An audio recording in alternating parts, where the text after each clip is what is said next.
Welcome back to Turning Hard Times into Good Times. I'm your host, Jay Taylor, and I'm really pleased to have with me once again John Rubino. He's been a guest numerous times in this show, not often enough, but he's here again today. He runs a popular website, dollarcollapse.com. He's been the author and co-author of several books, one with James Turk, The Money Bubble, What to Do Before It Pops, and a number of other books as well. So thanks for joining me again, John. Hey, Jay. Good to be back.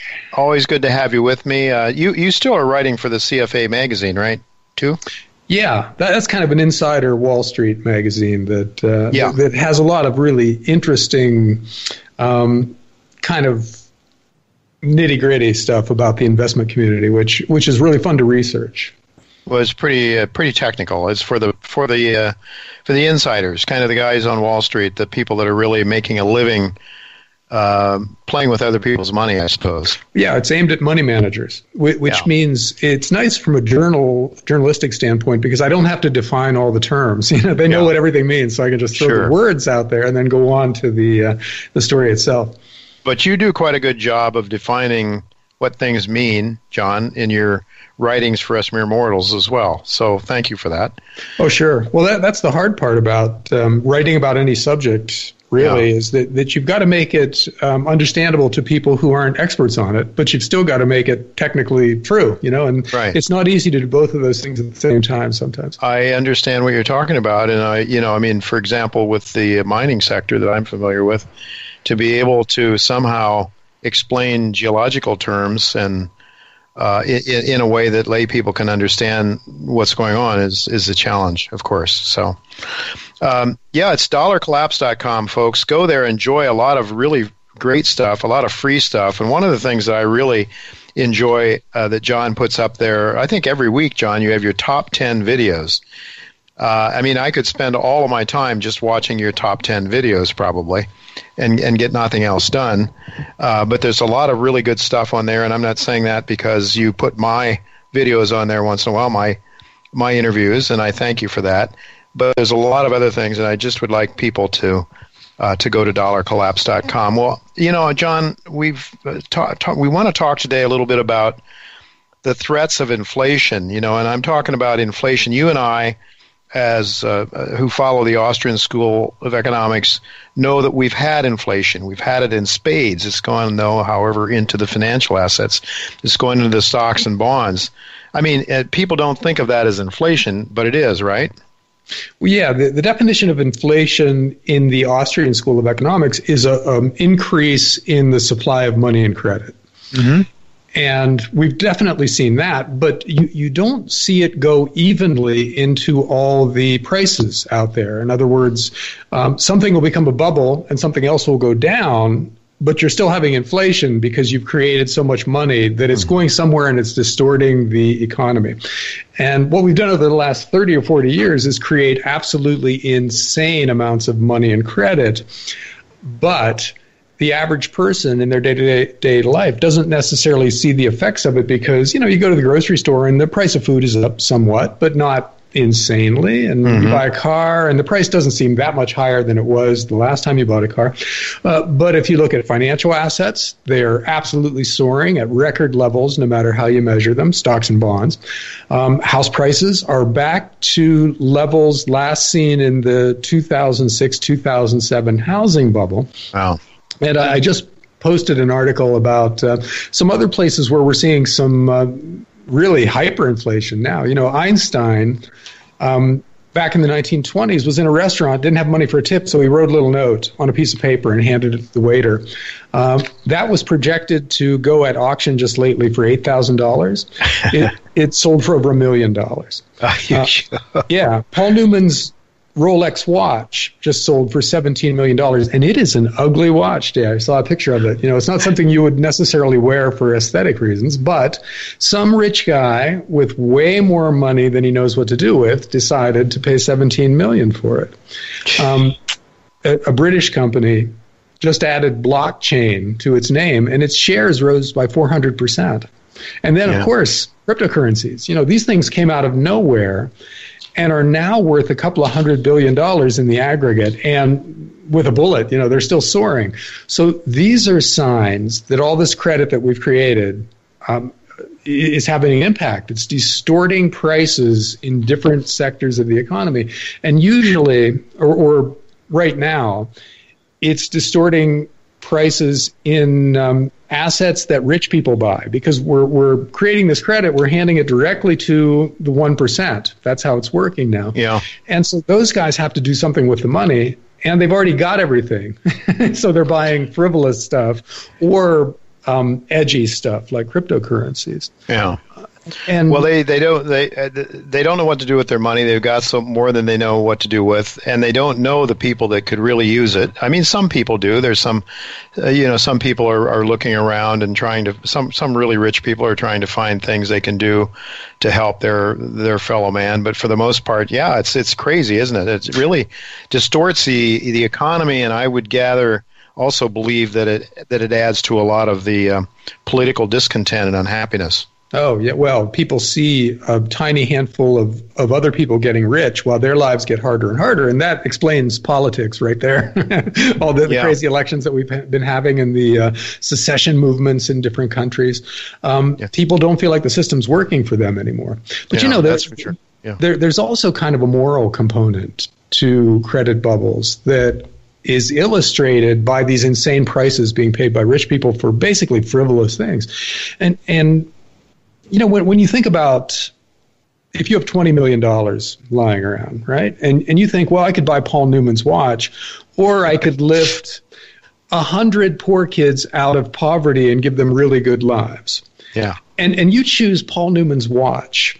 What does that say about what the world has done to you morally? And we're seeing a lot of that out there too, and that's part of the frustration. If rich people were getting richer, but doing demonstrably good things with that money, then the 99% wouldn't be as frustrated and angry as it is. But instead, we're seeing this ridiculous, silly stuff happening out there where London penthouses hit all-time record prices, and luxury homes just can't stay on the market. They're snapped up in an instant as soon as they come out, because there are so many rich people with more money than sense buying these things that they don't need, while the rest of us struggle to get by because our incomes aren't keeping up with healthcare costs and college tuition and things that are the necessities of life for us and that are becoming harder and harder to pay for. And that's not a surprise, and it's not an unexpected consequence. That's what always happens when you create too much money and credit. Mm-hmm. You build inequality into a system that didn't necessarily have that much of it before. If you look at the U.S. in the 1950s, the typical corporate CEO made more than his workers, but not astoundingly more. But today, the average CEO makes hundreds and hundreds of times more than the average worker in the company. And that's the kind of thing that leads to French Revolution type politics. Yeah, and it sure does. We're seeing a lot of that start to bubble up here. Yet, in addition to that, John, I hear what you're saying, the massive amount of money that goes to very few people. But, of course, that is made possible because of this excessive amount of money that's created. If we had a monetary system that was, let's say, equal weights and measures, such that the currency kept its value all the time, as it did pretty much up until Nixon really blew the lid off and took us off the gold standard. We had stable prices. You didn't have the ability, you didn't have this massive amount of money in the hands of the few to redistribute things in their direction. And not to mention that, I mean, it's just the malinvestment, the idea of these people are getting rich, but they're getting rich for doing what? And so you happen to own a Paul Newman's watch, and all of a sudden you become extremely rich, or you happen to have this scribbled paper from Einstein, and you become very wealthy. Anyway, John, you mentioned cryptocurrencies.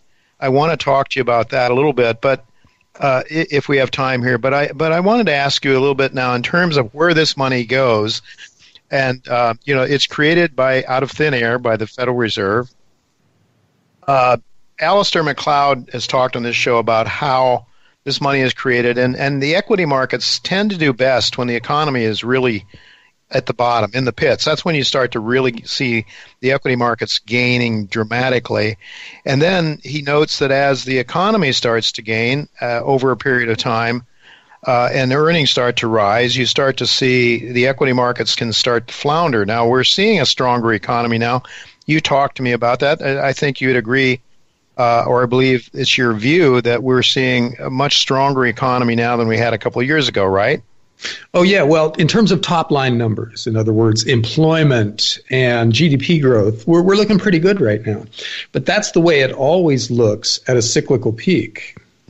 So much credit is created that, as many people can be hired are hired, and companies just finally decide to start building some factories, et cetera, et cetera. People start to lose the cautious nature that they've had throughout most of the cycle, and they start spending. Well, that's frequently a sign that we're at the peak, because you had to create so much credit to convince people that good times are going to roll forever, that you start hitting limits in terms of how much you can create. For instance, stock prices are at cyclical peak valuation levels now. In other words, every time they've been this expensive, the market has crashed. Housing prices, same thing. When housing prices have reached similar levels in the past, the housing sector has crashed. When unemployment has reached the current level, the labor market gets tight, inflation starts to pick up, or wage inflation starts to pick up, and the central banks of the world have to tighten, and that causes a recession. We're at the place where in the past all of these things have begun to happen. And we're seeing that, at least in the U.S., the Federal Reserve is starting to tighten just a little bit. The Fed's balance sheet is shrinking now. The European Central Bank is starting to talk about tapering its bond purchases. In other words, to stop dumping so much new money into the system. So when that happens in a coordinated way, when 3 or 4 central banks are in the same position of tightening, shrinking their balance sheets, pulling money out of the system, that's when the economy will really roll over. And we're not far from that point right now. So we could see it happen through a stock market crash based on valuations. When stocks get just too expensive and they collapse, that could tip it over. Or 1 or 2 central banks begin to tighten in a meaningful way, that could tip things over. Or any number of other things could happen to stop this the current expansion that affects people's confidence. There could be a war, there could be a natural disaster. There's always something when valuations reach this level that stops the party. And I don't think today will be any different. No. Well, it seems though equity markets will never go down again, and I suppose a lot of people are sort of coming to believe that.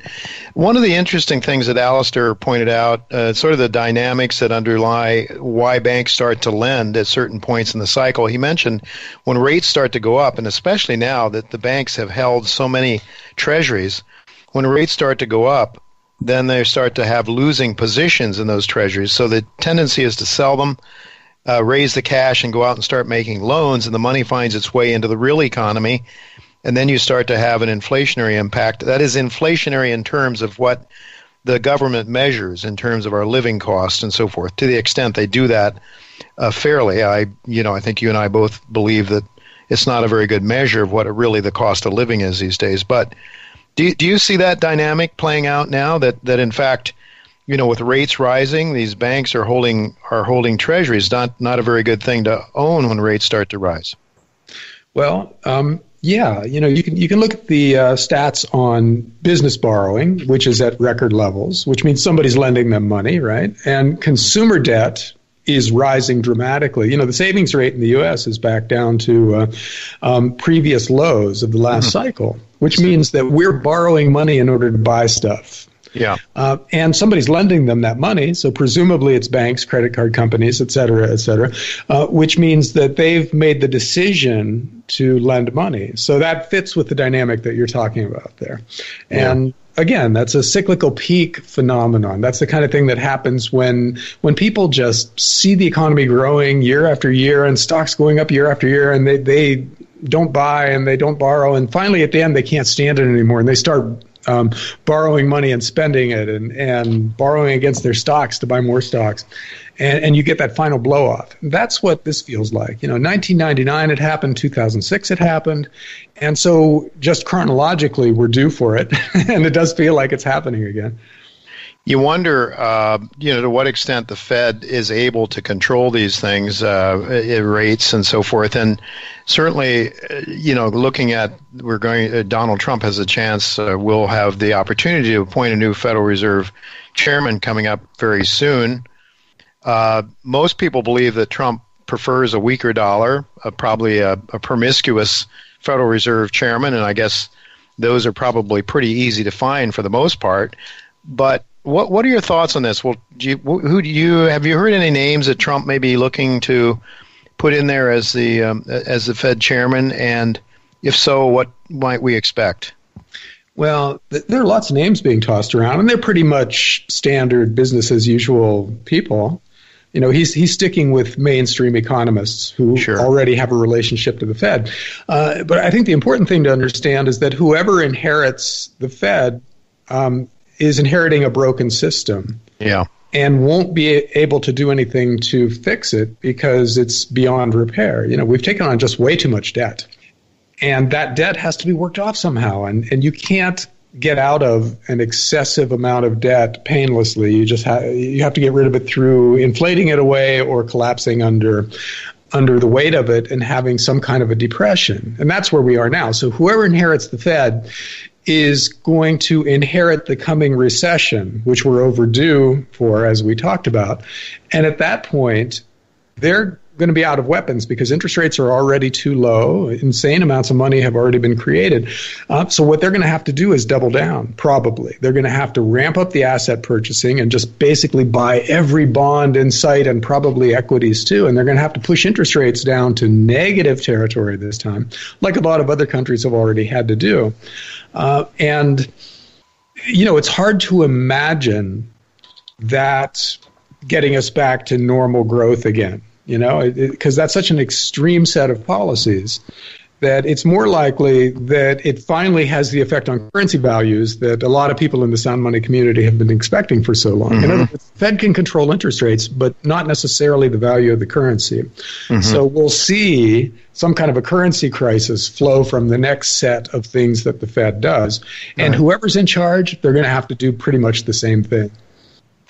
All right, John, with just a few minutes left, we could see, if we have a stock market crash, another financial crisis like we had 2008, 2009, the dollar got stronger, right?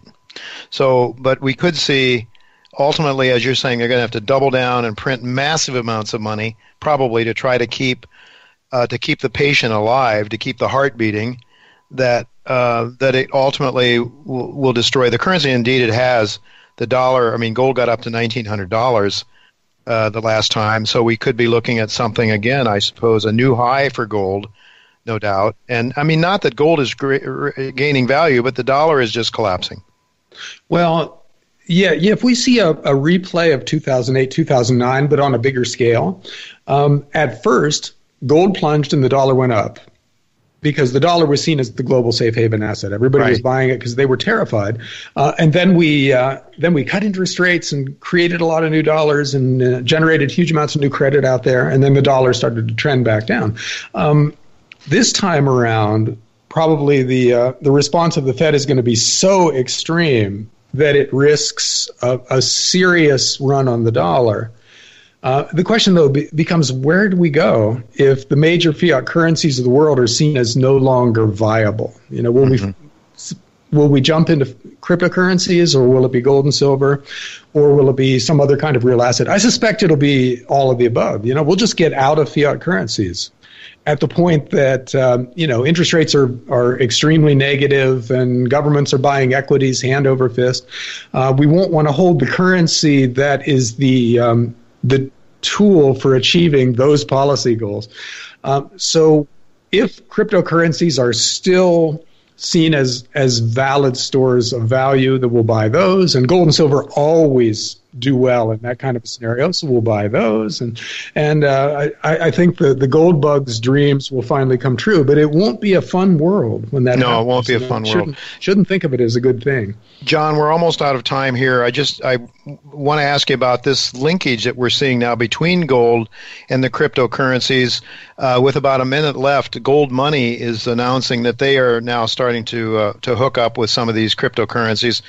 Do you see that as a possibility, that the cryptocurrencies are a transportation system for real wealth? Well, I think the most interesting scenario for next generation money when fiat currencies fail is gold and silver as the risk-free asset stored in a vault somewhere, so it's super safe, and then some version of a cryptocurrency as your transaction mechanism. So it could be, Bitcoin linked to gold, or it could be some completely new cryptocurrency that comes along as the transaction mechanism. Who knows, how that's going to play out. But I think gold and silver will end up being the bedrock asset in the system that we put in place of today's system. All right, John, we'll have to leave it go at that. I agree with you. I think that's certainly the way I'm looking at it. If history is a guide, gold and silver retains its value. It remains money forever, no matter what the politicians want.